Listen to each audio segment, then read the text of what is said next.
News, বাংলায় খবর, বাঙালির খবর। এবং বিভিন্ন জায়গায় ঘুরে বেড়াচ্ছে এবং বিভিন্ন জায়গায় পাচ্ছ সেন্ট্রাল বাহিনীর বিরুদ্ধে এবং গতকাল পাচ্ছ আমাদের শুনছি আমাদের আজকে আই থিঙ্ক হিরোইন করে কথা বলবো আজকে বিজেপি প্রার্থী নাম বলছি না, বিজেপি প্রার্থী অভিযোগ নিয়ে কিছু কথা বলতে আমার মনে হিরোইন নাম আছে।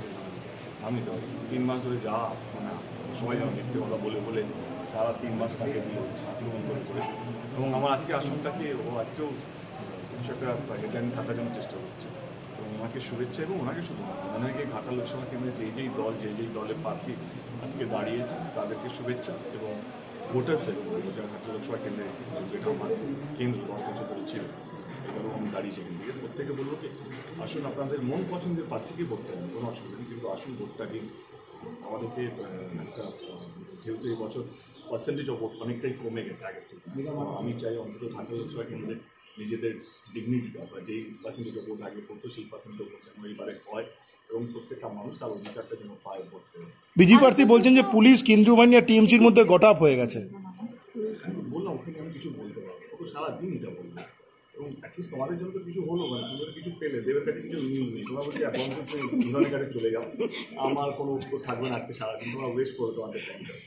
আপনাদের যারা কর্মীরা আপনাদের যারা কর্মীরা রয়েছে তাদের উদ্দেশ্যে আপনার কোনো বার্তা থাকবে, কারণ আপনি সব বুথে পৌঁছতে পারবেন না, প্রচুর কর্মীরা তারা ভোট করবে, কর্মীদেরকে যদি শান্তি হয়ে থাকে এবং আমাদের কাছে খবর আসছে যে কেন্দ্র বাহিনী এইভাবে বা আমাদের 2-4টে মিলে যেখানে আমরা যাবো সকালে কেন্দ্র বাহিনী সবাই যে নিজের দায়িত্বটা পালন করে, আসল দায়িত্বটা সবাই যদি পালন করে আমাদের বুথে কর্মীদের যেই বুথে আনুষ্ঠানিককে গঙ্গারামপুরে সকালবেলা ঝামেলা হয়েছে বলে মেয়েরা যারা লাইনে ছিল তারা বাড়ি চলে গেছে।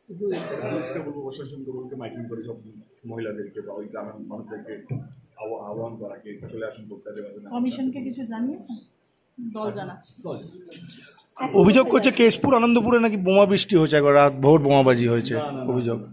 পিংলাতেও গন্ডগোল হয়েছে এরকম রাত থেকে শোনা যাচ্ছে। আমি কালকে তো বললাম সবং পিংলাতে ময়না থেকে লোক ঢুকছে, কালকে আমাদের কাছে খবর ছিল কি হুগলি থেকে 70 জন এসে 1 নম্বর অঞ্চলে আমাদের এখানে 70 জন রাত্রেবেলা পোলের ওই পারে বসেছিল যাতে কীভাবে লোক গন্ডগোল করতে হয়। রাত্রে 2টোর সময় খবর আসে, আমি ওসিকে ফোন করি কি এরকম 70 জন এসে বসে আছে, ওসি যায় তার বাইরে নিয়ে যায় এবং সেটা মানে কি না ভোটটা এবারে কী হলো উনি আতঙ্কবাদী সন্ত্রাসবাদী টাকা সমস্ত কিছু শেষ হয়ে গেছে, আর জেতার জন্য একমাত্র অস্ত্র হচ্ছে সন্ত্রাস। এবারে যারা ঘাটালে প্রচার করছে, যারা রেগুলার মিডিয়া আছে তারা সবাই জানে এবারে কে জিতছে এবং মানুষও জানে কাকে ভোট দিতে যাচ্ছে, কিন্তু যেভাবে এখন সন্ত্রাস করা হচ্ছে বা যেভাবে নিউজে ঢাকা হচ্ছে বা সিম্পলি ভোট দেখো আমাকে এটা করতে এটা করতে, আমি আজ যদি কিছুই করিনি মানে আমি সকাল থেকে কাউকে করিনি, কেন বলবে দেবে এটা করেছে দেবে এটা করেছে, আমরা তুমি আগে বেরিয়ে যাও, তুমি দরটা করো আমি আরামে যাবো, কোনো অসুবিধা নেই। প্রথম কোথায় যাচ্ছে এখন এখান থেকে? Sir, given the dwindling voter count and the increment weather, a word of encouragement for the voters? Please to come and cast your vote. I think Ghata has been a role model for India, I would say, and kind of what is happening around the country. The percentage is going low. I want to request to all my voters in Ghata, please do come and cast your vote. It's very important it's very important to be a part of this democracy, which is the biggest festival of India, I would say.